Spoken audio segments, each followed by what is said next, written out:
বড় হয়ে গেছে তো অনেকটা। এটা কি প্রজাতি?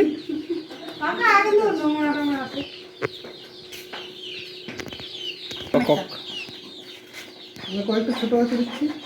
ছোটই ছিল, ছোটগুলো কি মেশানো ছিল বড়ের সঙ্গে? না ওটা ছোটগুলো ছোট ইয়েতে প্যাকিং এ দিয়ে দেয়। কোনো ইয়েতে ছোট ছিল, কোনো ইয়েতে বড় ছিল, কোনো কোনো টুকরিতে ছোট ছিল,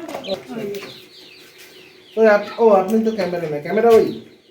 আচ্ছা, আমাদের এখানে বহু বছর ধরেই একটা প্রবলেম ক্রিয়েট করছে এবং আজ থেকে আপনারা জানেন প্রায় 2012-13 সাল নাগাদ প্রথম আমাদের এখানে বার্ড ফ্লুয়ের একটা মড়ক লেগেছিল এবং সেই সময় প্রচুর পাখি পুরো রাজ্য জুড়েই কিন্তু কালিং করা হয়েছিল, অর্থাৎ লাখো লাখো পাখিকে মেরে মাটিতে পুঁতে ফেলা হয়েছিল এবং এটাই একমাত্র উপায় ছিল তখন। এবং আজকের সিনারিওতে দাঁড়িয়ে বর্তমান 2024-এ দ্বারাও বলবো যে ওটাই কিন্তু একমাত্র আমাদের উপায় যেটা আমরা করতে পারি। তবে সাধারণ মানুষের জ্ঞাতার্থে জানাই যে বার্ড ফ্লু যদি আউটব্রেক হয়, প্রথম কথা হচ্ছে আমাদের যে প্রাণী স্বাস্থ্য কেন্দ্র রয়েছে সেটা ব্লক স্তরে এবং জেলা স্তরে সেখানে খবর দেওয়া, অথবা আমাদের কৃষি বিজ্ঞান কেন্দ্রে আমাদের সঙ্গে যোগাযোগ করা যে বার্ড ফ্লু হয়েছে।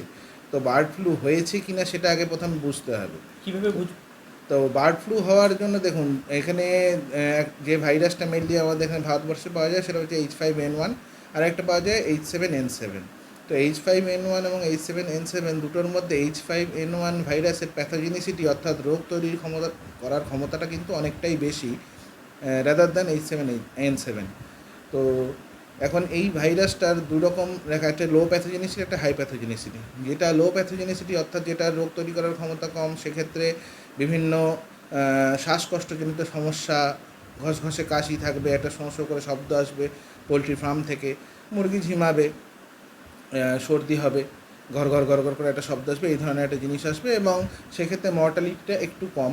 বাট হাই প্যাথোজেনিসিটি যেগুলো, সেখানে কিন্তু সেগুলো অ্যাকিউট কেস। অ্যাকিউট কেস মানে হচ্ছে আজকে আমি হয়তো লক্ষণ দেখতে পেলাম, কাল বা পরশুর মধ্যে আমার পুরো মুরগির ফার্ম সাফ।